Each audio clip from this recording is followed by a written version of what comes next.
K-Chung, Los Angeles, Chinatown, 1630 a.m., kchungradio.org. This is Emerson Dameron's Medicated Minutes, medicated-minutes.com. I am Emerson Dameron, the producer, director, writer, host, and talent, the band behind the dream here at Emerson Dameron's Medicated Minutes. Levity saves lives. I love you personally, but I don't trust you. And you might be thinking, if he doesn't trust me, what does he have to gain by telling me that? Wouldn't it make more sense to just not say anything? It makes sense when you get on my level. In order for I love you to carry any weight, there has to be an I in there, and in most cases, there just isn't. We can't trust you if we don't know who the hell you are. And if your priorities include, near the top, getting people to like you, either by tricking them into it or by adjusting yourself, presenting yourself, trying to even be a certain way. Like you might think, oh, I don't want to fake it. I'll just become the person that everybody else wants. Yeah, I don't know anything about you. You gotta take some time and not trust anybody for a while and clean house. Just recalibrate, do a much needed correction and figure out what you really want. And the most interesting way to do that I've found is to think about strictly what you secretly want. What are you ashamed of wanting? What do you not want me to know that you want? Make a list of those things. People don't respect you if you want them to like you too much. It's an invitation to treat you like garbage. It is almost a better idea to treat people poorly, because at least some of them seem to really enjoy that. Nobody likes being treated better than they know they deserve to be treated. So if you want to be treated well, dare to be disliked. That is the first and can be the most challenging, but is for sure the most essential step to step into the bold kind of leadership that you were born for. Real love is about making the right enemies. You can find clues to what you want in lots of ways. So you can pay attention to what provokes your envy and just consider that window shopping. Like, are you envious of this thing because you think you're supposed to have it, or you want to feel the way that you think you feel if you had it, at which point you've overcomplicated things so much that it's almost not even worth talking about anymore. Do you really want it? Is there a realistic path to getting it for yourself? Are you willing to accept the opportunity costs of doing so? Will you put other concerns aside for long enough to make that happen? Does it mean that much to you? If so, get it for yourself. If not, forget it and move on. I can understand now better than in the past why people like to suffer so much. People are good at telling stories and suffering. I think telling stories is great. I think ideally you should make some money off of it. Like if you can spin off your story and use it as IP, that's good. It's not so good when you're telling yourself a story about yourself that keeps you constrained, that builds an iron framework, curtails your freedom, that does not in fact keep you safe. And I guess I understand the obsession with safety a little bit. Yeah, the negativity bias goes way back. It wasn't that long ago when life was a lot more dangerous and it made more sense vis-a-vis passing on one's genes. And our genes desperately want to be passed on and will humiliate us in all sorts of brilliant ways in furtherance of that objective. It made more sense from that angle to focus on threats than on opportunities. You need a little bit of both, but if you had a reasonable fear of tigers, you might outlast somebody that had an unreasonable fixation on rainbows, for instance. I think that's very different now. Tigers are not the threat that they used to be. They're kind of ridiculous now when you look at them up close. But I understand the suffering thing, and here's what I think it's about. It's a good way to make your life seem longer, because the time flies by when you're enjoying it, and it drags out when you're suffering through it and running out the clock. So maybe if you want more time, if you're just afraid to die and you don't want things to move too quickly, and you know intuitively that having too much fun would cause that to happen, then yeah, I guess it makes sense to make things hard on yourself.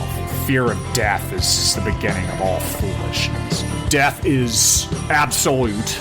Life is optional. Like sometimes grudges, beefs with other folks can result from the stories that you're telling yourself about yourself. If you enjoy feeling aggrieved, just enjoy that. You don't have to get revenge. You don't have to forgive. Don't forget, you can make the pretense of forgiving if you do in fact want revenge on a long timeline.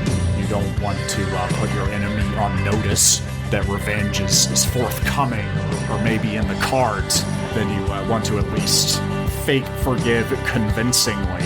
But you're much better off cultivating yourself. There's always more work to be done. And the more you do it, the faster the time will seem to go. Avoid obsessions. Let your anxiety show you where you're stuck. Let your obsessive energy go to work getting you unstuck. Put it to work for you, not the other way around. And remember that you always have not absolute choice, but more choice than you think you do. Because you only have the choices that you know that you have, and that's always going to be a small fraction of the choices that you do have. So learn to reflect in such a way that you become aware of the previously unknown unknowns, the choices that you did not know before that you had. They're back in the old awful times of really gnarly animal experiments. There were some evil scientists that had a collection of rats, and they put the rats in an enclosure with a floor that was wired up to shock them, and they indeed shocked the rats at random intervals. And some of the rats, before they got too shocked to have their full faculties about them, noticed that there was a little ledge around the side of the enclosure. If they could get up on the ledge, they would not get shocked. They could just watch what was happening. So some of them got up there before they got shocked too much to even be that observant, and some of them got so shocked that they just thought, this is the way it is. There was a pattern to the shocks for a while, and the rats got accustomed to the pattern, and then the pattern changed a little bit, and then the rats altered their behavior somewhat to comply with the new pattern. And then it just became utter chaos. And that's what the business in Hollywood is like. You always have more choices than you realize, and sometimes you choose to do things that aren't so compassionate, that might hurt someone other than yourself, or you might hurt yourself badly and thus hurt other people by proxy. And that is because you are infinitely good and infinitely evil, and so far beyond good and evil that it's just so damn sexy that it's hard to tolerate sometimes. And just know that you can accept your own wrongness, sickness, twistedness. And if you're afraid that you can't get what you want without undergoing a lot of unnecessary suffering and tedium, I've got good news. You can get what you want. There are different ways to do it. I would take a fun one. Maybe have a little bit of fun, spread a little bit of mischief, and then get what you want. And then if you want suffering and tedium, you can have that also. The ease of getting what you want will not preclude any suffering that you desire. But as much as you can, keep your nose clean, eat right, exercise, maintain your integrity, avoid clutter in your space or in your headspace. Set your goals and go after them. Cut your losses and learn your lesson without beating up on yourself. Unless we're talking about masturbation, in which case go for it. Take care of your body, your feelings, your mind, your surroundings, the people close to you, and treat yourself as you would someone in your care. Because A, you don't need anyone's permission to become who you are, and B, there's no one that can get you there, and no one that's guaranteed to have your back. And if you don't go for what you want, and you don't become selfish enough to have definition and integrity, and to be someone who can say, I love you, and it means something, probably nobody's gonna care. People have their own stuff going on. So be a little bit more selfish if you could stand that. Think of the qualities that you admire in others and realize that you can only perceive them because they exist within you, either latently or potentially, or just in the wonderland of your imagination.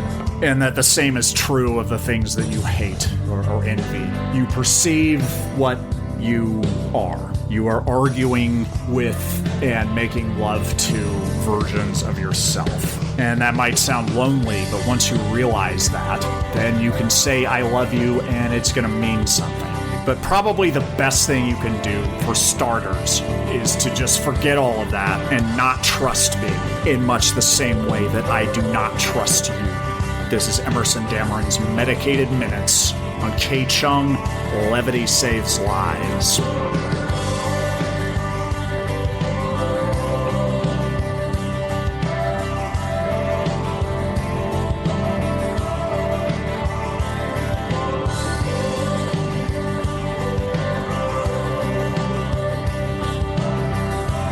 Does it still hurt? Are you still sad? Let me check. You shouldn't be sad anymore. Bad news. Still hurts. Still sad. You need to live your life. What else would I be doing? Take responsibility for your feelings. Face reality. I'm told that grief takes time. It shouldn't take this long. Perhaps I'm misreading, but that would seem to imply that it gets better automatically. What? On a long enough timeline, if you're willing to wait. Sometimes I don't know what you're talking about. I don't think it does, necessarily. You create your own life. Life is big pain and little pleasures. Sometimes you just say words. I also feel feelings. That much I believe. Right now, it feels like one big feeling. It hasn't gone away yet. It hasn't. It has to eventually. Perhaps I'll get used to it. It's up to you, Alan. It will be the aquarium water I swim in. You need to work on yourself. I'll forget it was any other way. Like, really work on yourself. All that I ever thought it would be or could be. Sometimes I wonder what's wrong with you. Appreciate your concern. How about now? What of it? Any different? No.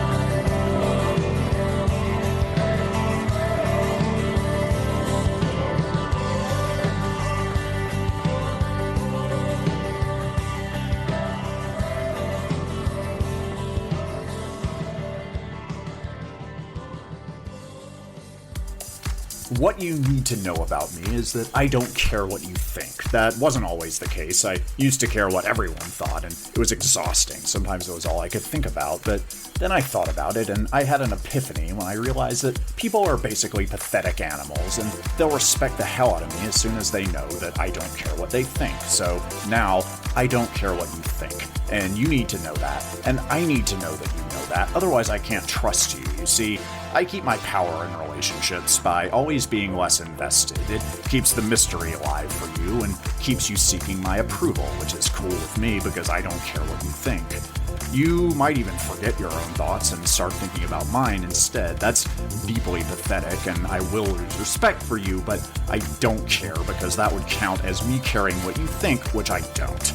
I have fun and do what I want, and sometimes that includes messing with your head. If you get offended, I kind of dig it because it reminds me that you know that I don't care what you think. If I get bored, I can always walk away. It's easy because almost anyone finds me irresistible when they figure out I don't care what they think. Trust me, I don't have to ask them. I have bulletproof self-confidence, and I don't want you around if you're weak or insecure. That tells me that you think I might care what you think, and to reiterate, I don't care what you think. I don't think you understand me, and I hate being misunderstood. I don't care what you think, and it's important to me that you know that. I knew this was a bad idea. I knew you would think I cared what you think, and I don't care what you think, and you need to get that through your skull. I make the rules, you play by my rules, and like them, or go home. Otherwise, I go home. I never apologize because I'm not sorry, because I don't care what you think, so get over yourself. Oh, one more thing. I also don't care about your feelings. I don't know much, but I'm certain of one thing, and that's that I don't trust you. I had the courage to trust you before I had the wisdom not to, and by then it was too late. I was hooked on our sick, sexy little liaison. You're sizzling hot and almost guaranteed to burn me, but I wouldn't put money on it because I don't trust you. I wake up in the middle of the night sometimes and feel flames licking the insides of my ear canals, and I wonder if you're talking smack about me behind my back, or if you fell asleep smoking and set my building on fire. I don't know, because I don't trust you. You add insult to injury like I stir honey into my butterscotch coffee. But then you do that one nasty thing I love just to keep me off balance. You get me hard enough to punch holes in your drywall, and then you kill my confidence and lacerate my tender heart, and then you want to be friends, and then you want to be dominated, and I do it because you're my sexy cryptogram and my cute little conundrum, but I don't even trust you to lie consistently. I deserve better, but I don't trust my instincts and experience anymore, and if someone seems wholesome, it's a good bet she's lying about everything. I may never trust anyone again, but I'll never not trust anyone as much as I don't trust you. You're on notice until further notice, because I do not trust you as far as I can throw you, but if you want me to, I will come through and throw you around the room, because I keep it real and reliable like that.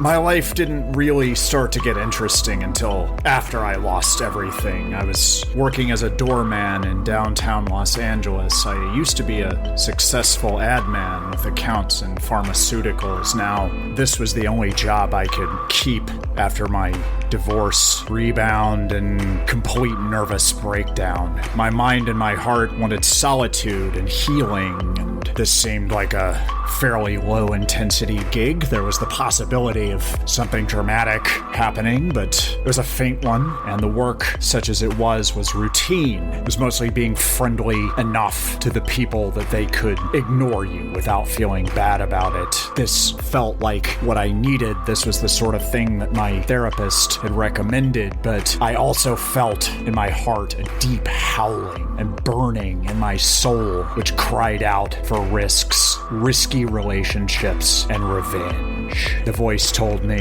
don't go numb just yet. The really interesting pain is almost here. And that was a few days before the first time I encountered Sophie. Sophie went by the name Sophie Antisocial, and that's not the sort of thing I would humor in most cases, but I certainly would in her case. Sophie was a model who worked with an artist who lived in the building. I knew intuitively that they were secret lovers. She would come through the lobby splattered with paint. She had a cutting coldness that I found not just compelling, but captivating.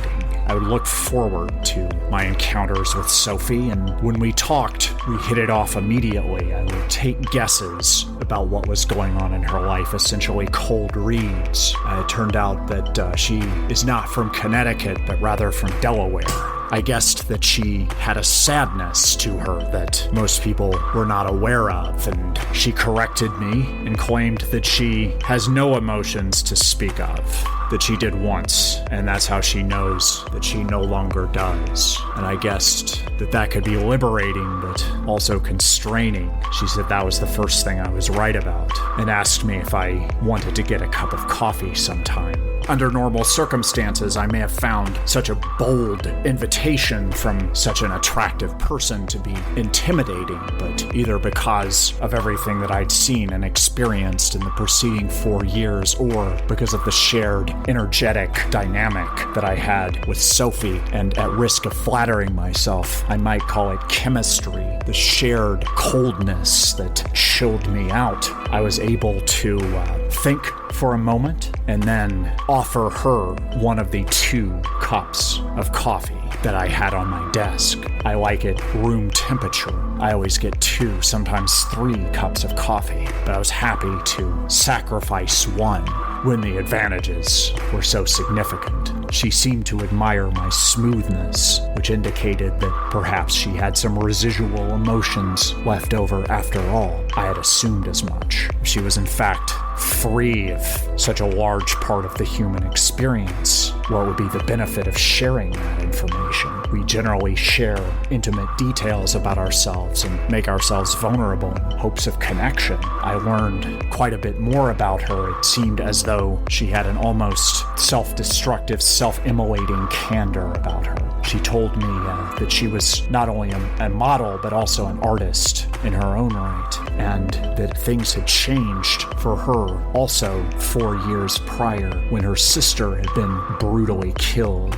And then she started to talk about me. She said that she could see the woundedness, the sadness in my eyes the first time we made eye contact, and that she wanted more of it. She saw the hurt in me and believed that I could translate it, if necessary, into evil, and she wanted that evil. So I gave her a little bit of it that night, and she wanted more of it after our vigorous makeout session in the stairwell. But she had somewhere to go, so we bid each other farewell. I hoped that she would return within a few days, but it wasn't until a week later that she came and seemed to be in a hurry, as though there was some conflict. Her greeting to me was rather perfunctory, and it was hard not to take it personally, but I could see in the surveillance camera inside of the elevator that she was crying, again indicating either emotion or an attempt to display a simulacrum of an emotion. Either way, quite curious. A few hours later, she emerged from the elevator, once again splattered in paint. But some of the paint did not look like paint. In fact, I recognized it as blood, which I recognized well from my immersion in the healthcare profession that I undertook as part of my job as an ad man focused on pharmaceuticals and healthcare. I like to know of what I write. It comes through in my work, and I know blood when I see it. I asked her if she wanted a cup of coffee, and she said that this time she was in a hurry, but using my powers of persuasion, I convinced her to stay for a few minutes, and during that time, I prompted a full confession. She admitted that she still experienced emotions, but they did not seem to be her own. They felt out of control, as if imposed. And I could tell before that her grief had made her deadly and dangerous. But my most morbid expectations did nothing to prepare me. Neither did my most twisted fantasies. She had violently murdered her artist companion. This was not the first time she'd done such a thing. Grief was her catalyst. Murder was her art form and avenue of expression.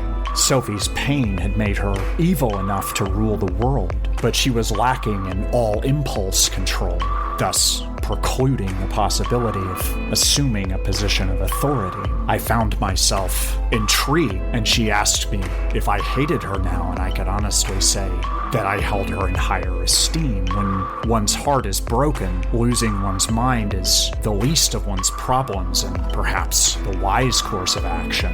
When time doesn't heal you, try murder. It's better to have loved and lost when you killed them yourself.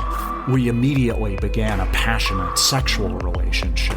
Everyone needs a place to break down safely, to lose control in a controlled environment. I found this to be especially true of the one murderer that I knew. I drew on a reservoir of strength that had helped me survive my long and ongoing state of grief. I couldn't always hang tough for myself, but if this beautiful creature needed a place to fall apart, I could summon equanimity, calm, presence, and strength. It's a big responsibility to possess the mind, soul, and body of another. It is an honor to be allowed to do so. I held Sophie very tightly as she shook and cried, and I made love to her as if I were trying to kill her myself.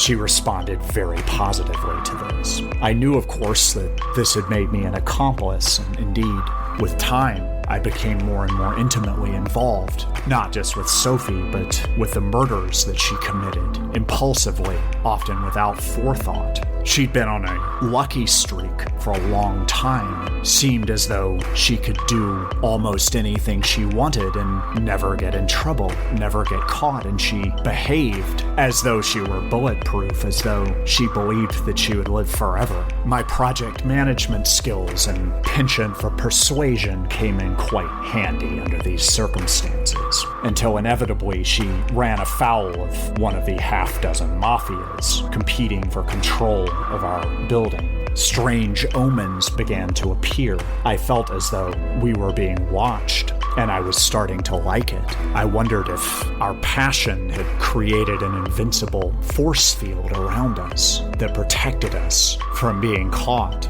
that protected us from guilt or losing our minds or regaining our minds in a way that would not be beneficial, that would not allow us to continue on our adventure. And I assumed that it was the force of our passion that caused the building to shake as we made love in an empty apartment on an upper floor. It was not. It was the big one, the earthquake that the citizens of Los Angeles have feared for quite some time came to pass, and it turned out to be exactly the reset that I needed. I remember crawling through the rubble. I remember walking as far as Chinatown. I remember falling down and passing out. I vaguely remember a helicopter ride. I remember using the fake ID and credentials that I carried on my person to assume a new life. Much of what happened afterward feels like a story that was told to me by someone else. I was becoming someone else. I knew it would take time. I understood now why I felt so stuck in my grief, so resistant to even the notion of moving on, because moving on meant leaving everything behind. It was this knowledge that compelled such risk-taking behavior that led me through the corridors of insanity. And now that I had the opportunity to take on a new life for real, I found that it was a different person who was assuming this new life. And I felt no inkling of the past until I found myself in a support group for those with violent depression somewhere in a suburban conference room. I was explaining the small cuts on my arm. I was not actively suicidal, however. I had been cutting myself with a serrated kitchen knife in hopes of feeling something. A glamorous and decadent-looking woman named Anastasia in the group suggested that, as an alternative, I burn myself with cigarettes, and she offered to show me how to do it. When the group concluded its activities and prepared to disperse, those of us who had become to fancy each other friendly acquaintances said our goodbyes. Anastasia asked me out for coffee.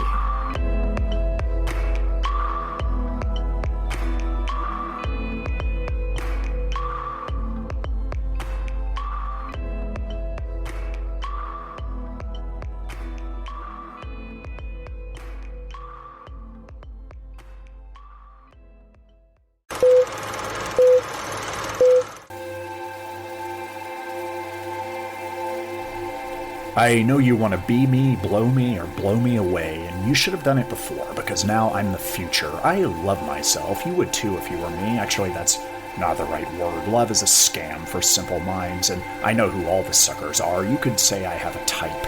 I'll make your head explode in bed, and I've also got better things to do, so I enjoy walking away from love. That's why I have so many followers. People sacrifice their dignity to be with me. It's pathetic and repulsive, and I don't let them get away with it. If I like you, I'll help you get what you want, and then stay up late to watch it destroy you. If you get on my nerves, I'll give it to your friend instead.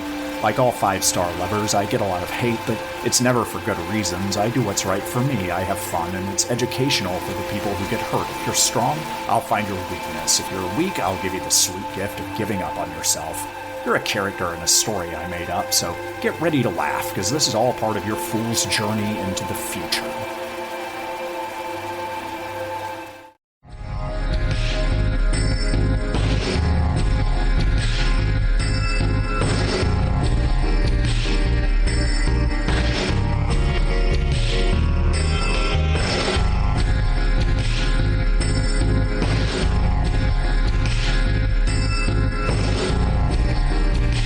No.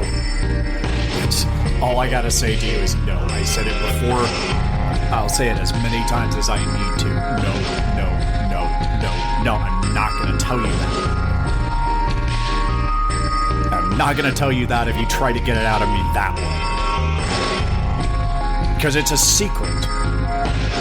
Because it's classified. Because you don't need to know it. Because you're worse at keeping a secret than I am. Most people are, but you in particular are terrible at keeping secrets. And if I tell you, it's like broadcasting it on the public address system for the entire world. No. Forget about it. Okay, I like the attitude shift. Okay, slow down. Ask very, very nicely. The answer is still no. I like you more now, but no. Just, it's not gonna happen. Forget about it. No.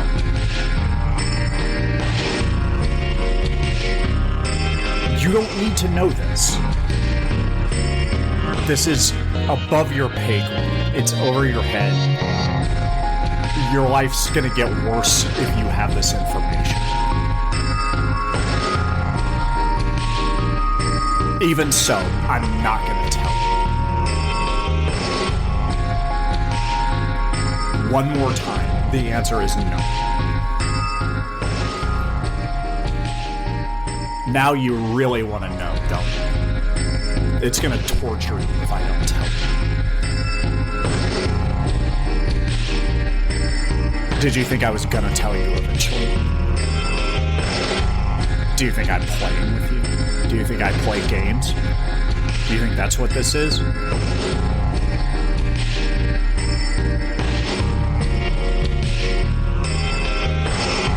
Okay. Slow down.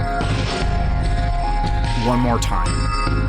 Nicer than before. Like, as nice as you could possibly be nice.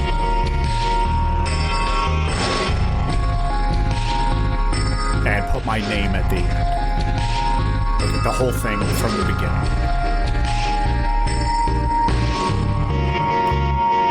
The time has come. Okay, where to begin? It started in Vermont, and it started way out in the woods, in a house that you needed a truck to get to, because getting there involved driving through a creek. And unless you had four-wheel drive, unless you were pretty far off the ground, it was going to be bad news. You probably weren't going to make it. And that was by design, because they didn't want people up in their business over there.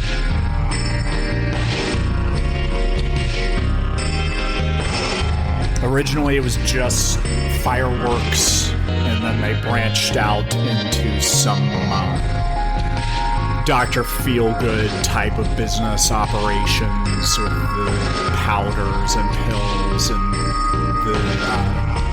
the good stuff that you could get there.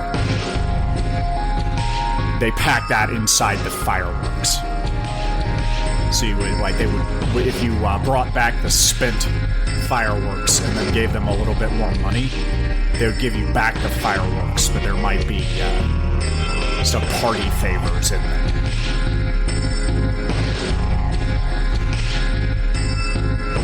So that's how it started.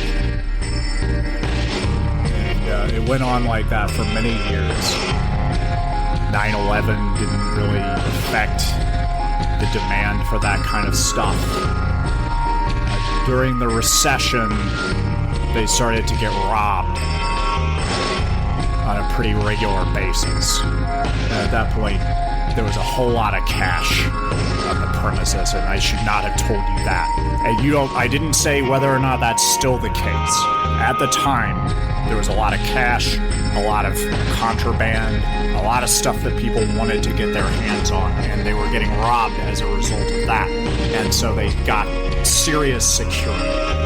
At first it was cameras, and they got some shotguns, and then dogs, and then they kind of went a little bit nuts with it. And they dug a moat around the house, around the compound, as they were then calling it, and got some live alligators. They drove a truck to Florida and did so much crank that they had the confidence to kidnap some alligators. And I don't know how they did it and why they didn't get it on video. I don't know why they didn't get footage of this. It would be educational and possibly entertaining, and I've always been curious. They got the alligators from Florida to Vermont. I guess it was an all-night drive, and I don't know if the alligators were thrashing around in the back of the truck, how nobody noticed. I mean, I guess they had a cab on the truck, but even still, it must have been a long drive. I'm gonna get to the point. But I shouldn't even be telling you this. You twisted my arm.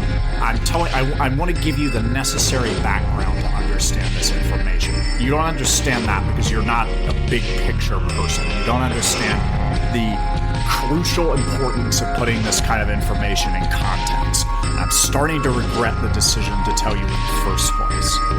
Yeah, you've gotten on my last nerve more times than you know in the last few years, and it's happening again. Okay, I don't think that you're capable of a sincere and meaningful apology, but let's hear your audition. No, it's self-destructing BS. Try again from the top. Yeah, now you're just insulting me and wasting my time. I'll give you one more shot. Okay, that had some music to it. I liked the way it kind of softened up at the end. Like there was a lilt, like almost your southern accent kind of came. Try that with the whole thing from the top.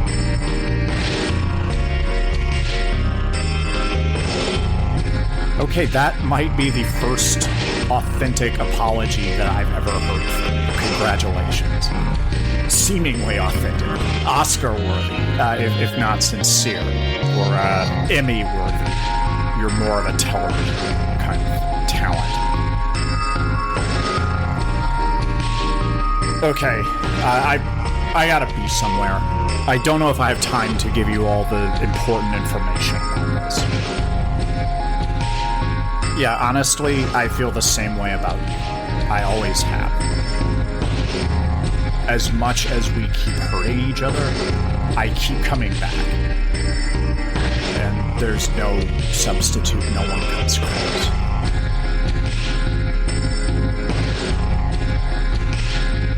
Yeah, I've never felt this kind of profound connection with another human being. It's creepy. It's eerie. It makes me question all of my rational beliefs. Like there's magic to it. It's weird. Like it has its own color and sound and texture. And I never really stopped thinking about it.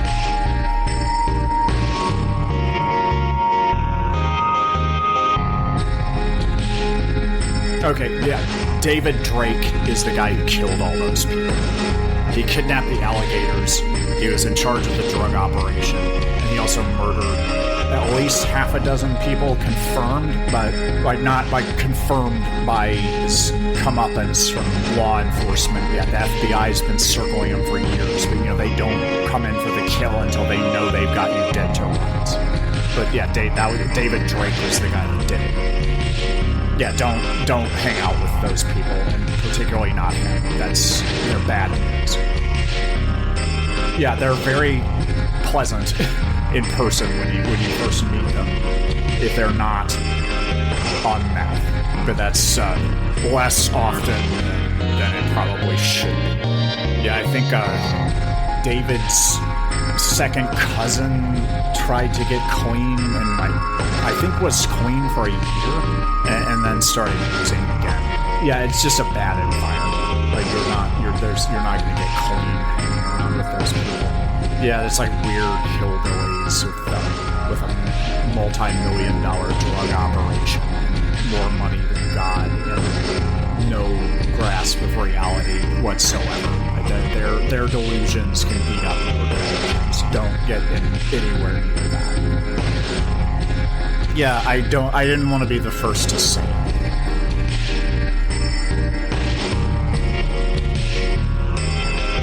Yeah, I mean, I've tried to find thesaurus words that aren't that one, but yeah, I love you too.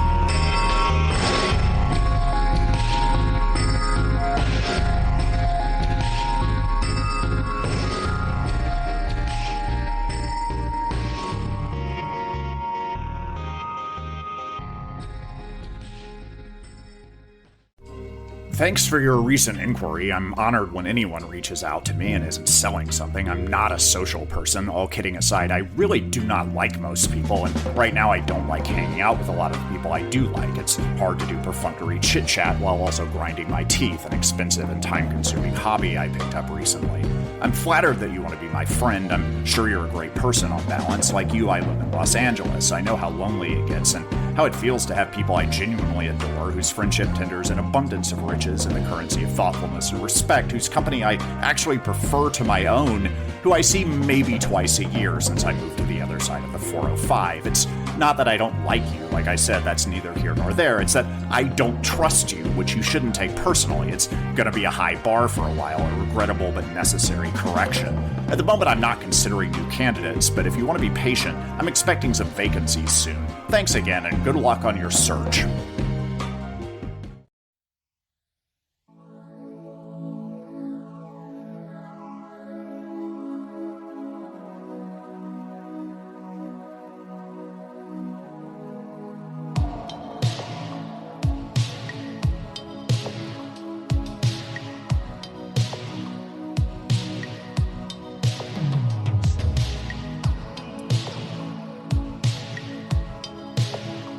There you are.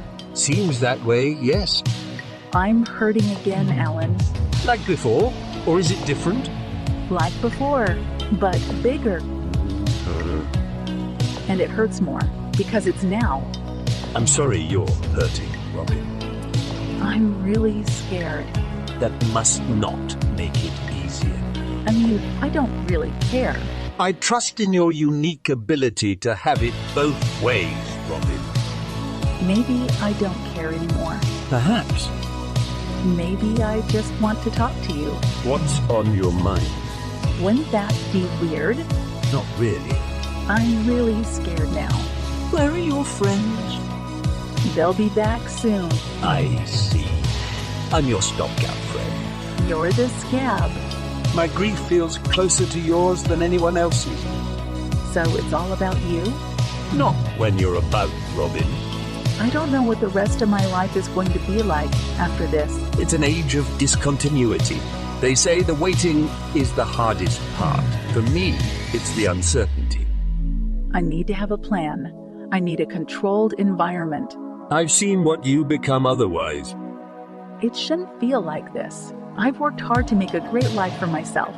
I'd never say you're not smart, Robin, or that you don't not work hard. I've succeeded. Everyone who knows you adores you, except for the ones who don't. So why does it feel like this now? Is that rhetorical? Should we sleep together again? Yes, soon enough. What's wrong with right now? I need to not be in love with you first. Does it get any better? Not really. It changes. Everything always changes. Smile on, little Buddha. How does it change for you? You start to notice the nuances, the changes of seasons. I'm bored. Then you're right on schedule, my friend. Sometimes you just say words. Not so much as I once did. You don't know what you're doing. I suspect I never knew much of anything. How are you doing with that, Alan? It might be my thing. Does it ever stop hurting? Not with that attitude. Sometimes not at all. I'm better than this. I deserve better than this. I'm better than you. That's never stopped anything from hurting. You're one of two people who might be smarter than me. For all the good it does. I'm sorry. For? What do you want me to be sorry for? This feels like a setup. I take it back. I'm not sorry for anything now. Does it still hurt? Yes, Like before? pretty much. I have no meaningful point of comparison. I'm here if you need to talk. What if I don't? I prefer to sit quietly.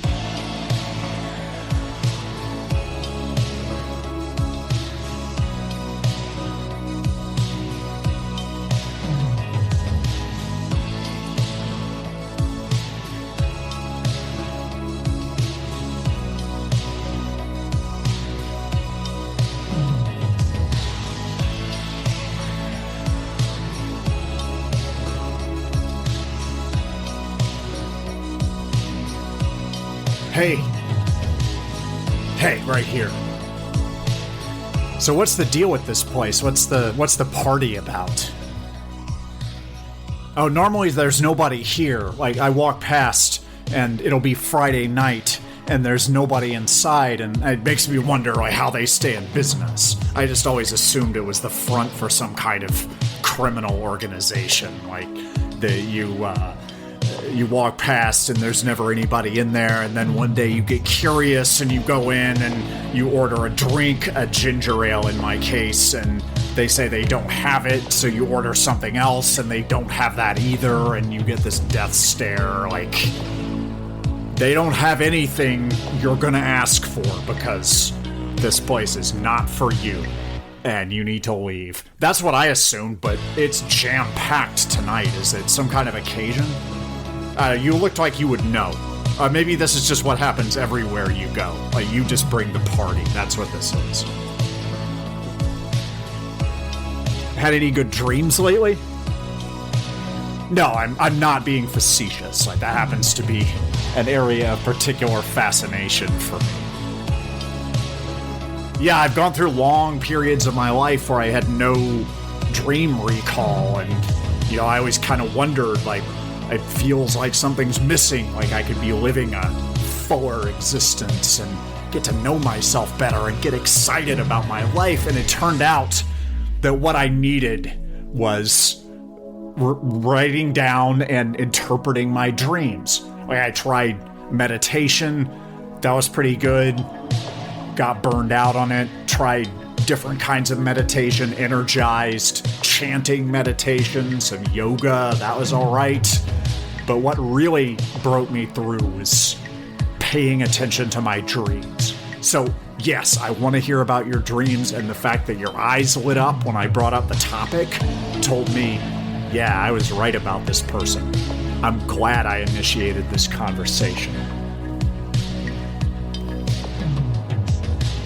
So yeah, if that was my dream, I would think the fox was probably there to teach me some new tricks. Like, maybe I would think about areas of my life where I could be embracing mischief a little bit harder, maybe be a little bit more fun-loving and prankish. That's how I would interpret that. And it seems like the fox is on my side if this were my dream, which I'm specifically saying it that way because I don't know what it means for you, but what it would mean for me is that I have an ally in mischief, which is what I've been looking for. I did learn a thing or two about mischief from a lover of mine, one of my favorites, and being a bit of an animal is crucial if you want to do the kind of mischief that you want to do. Specifically, think of the fox or the alley cat. Be connected with your surroundings, be a little bit rough around the edges, but also be able to turn on the charm, because you figure out how to charm your way in there. Because it can be done. The rewards are remarkable in many cases. It helps if you have the right person there, because the pleasure of an experience is really good company, and your experience of mischief is who you do it with. Yeah, there's a lot of solo mischief you can get into, but I like to collaborate. I think there's about all of my best work has been in collaboration. That's another thing that I want more of in my life, because it helps you keep the vibe up, and that is essential for doing mischief productively. Because you're not only a mischief maker, you're an ambassador of mischief. So you want to be having a good time, and you want to radiate that so that everyone around you has a good time, and you give mischief a good name, and people want to get involved. That's not the whole point, but that's part of it. So what kind of mischief have you gotten into? What's some, I know that you've gotten into some mischief that most people who think that they know you don't know about. Yeah, I had a feeling. So now you gotta tell me. You can't just leave me hanging. That's pretty good. I like that. Took some moxie. A little bit of determination. Oh, nice.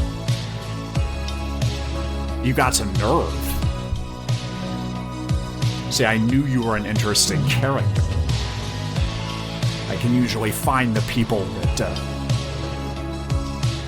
have that yin for adventure. But the sleepers, those are the people I like. It's an interesting time, because it seems like, I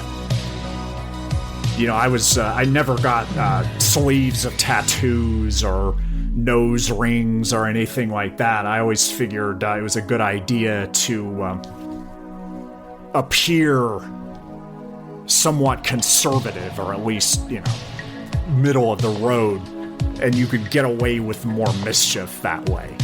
That if you were very responsible and down to earth in your life, you could be deranged in your work and wildly creative in your art, including mischief, if that is your art form.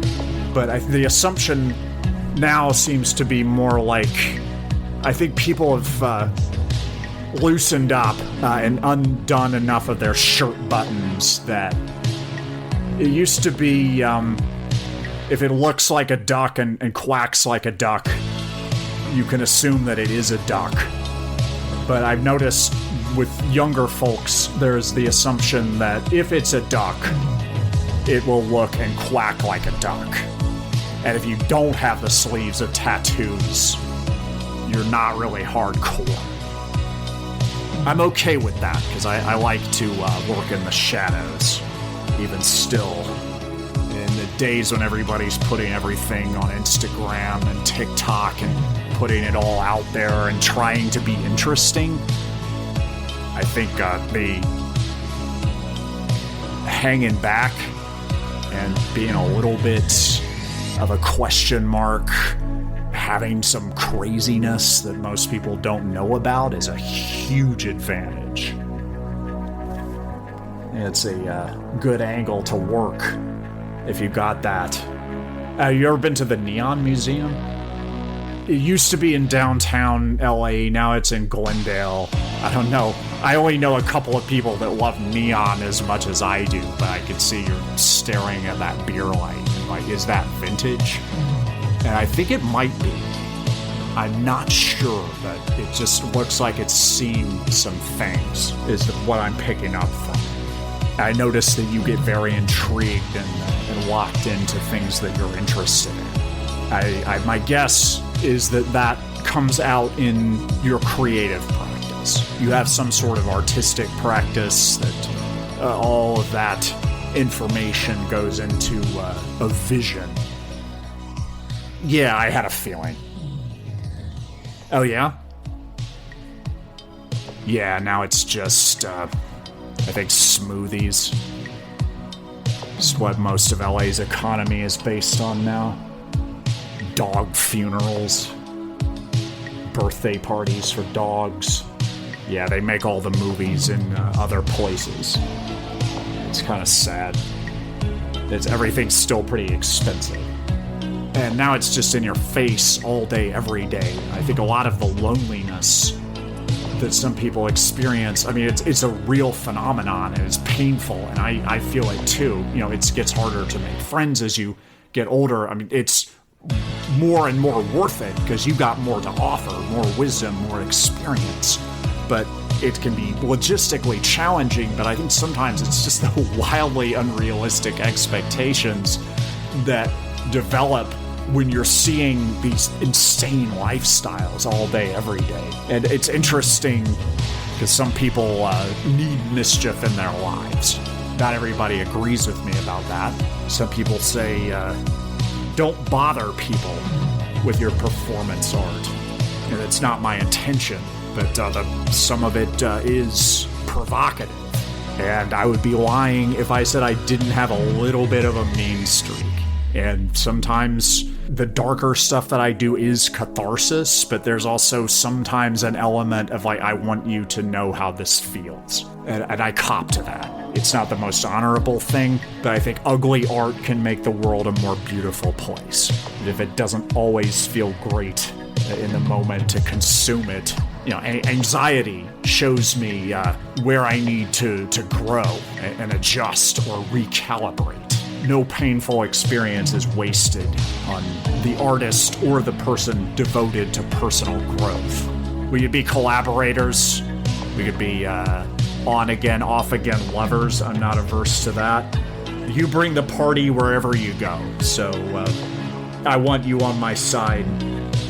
And I am unpredictable. I'm highly skilled and highly trained in the charming and scattershot manner of an autodidact. I make it look effortless, which takes a hell of a lot of practice.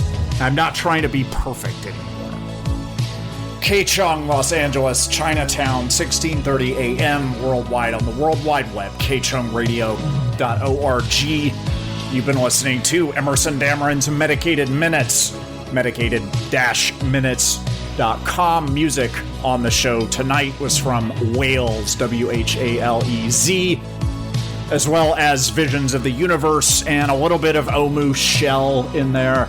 Everything else on the show is by me. I'm Emerson Dameron, the producer, director, writer, host, bringer of the old razzle-dazzle on Emerson Dameron's Medicated Minutes. Coming up, previews of forthcoming episodes of Emerson Dameron's Medicated Minutes that you will hear over the hot summer of 23.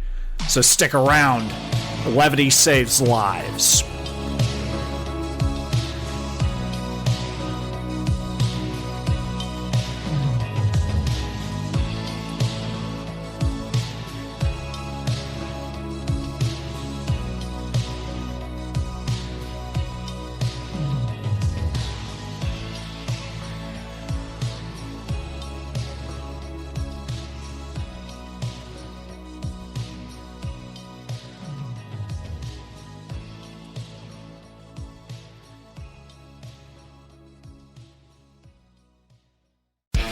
Fellas, it's your Uncle Emerson speaking. I got a vasectomy because I don't want kids. I've never wanted kids. I don't hate kids, but we don't need more kids and we don't need your kids. You can't afford it, you'll regret it, they'll resent you no matter what you do because they're selfish, horrible people, and they have a point. The world is drowning, the American dream is dead, and you're probably getting divorced. So bring your own birth control, resist the pressures of society and biology. Don't be a father, be a leader. Get a vasectomy and put some ice on your nuts. It's not voluntary human extinction, but you gotta start somewhere. Ask a Sadist, a round of Q&A with me, your host, a sadist with a heart of rugged gold. I like to hurt people in the ways that most help them, and it means the world to me when you let me be mean to you. Dear Sadist, I am a woman in my mid-40s and unhappily divorced. I was never much of a looker, but now I feel fully invisible. Should I accept my lonely fate? Do you have any last shred of your imagination left over? Have they taken everything? The last refuge that you have is your inner world, and they've conquered that. Marquis de Sade wrote his most significant works in asylums and prisons, denied all the comforts that society provides to the obedient, timeless works of literature and philosophy. Reclaim your inner world. He's a present, patient, and passionate lover, and a voracious listener, discerning the ways to degrade you that'll make you feel great about yourself. His dry wit brings levity to those and the other indignities of life. He knows when things are too serious to take seriously. He hits the spot, but won't blow up your spot. Hook up with Emerson Dameron this week and make memories you'll never tell your subsequent partners about. With Emerson Dameron, fun comes first, and so do you.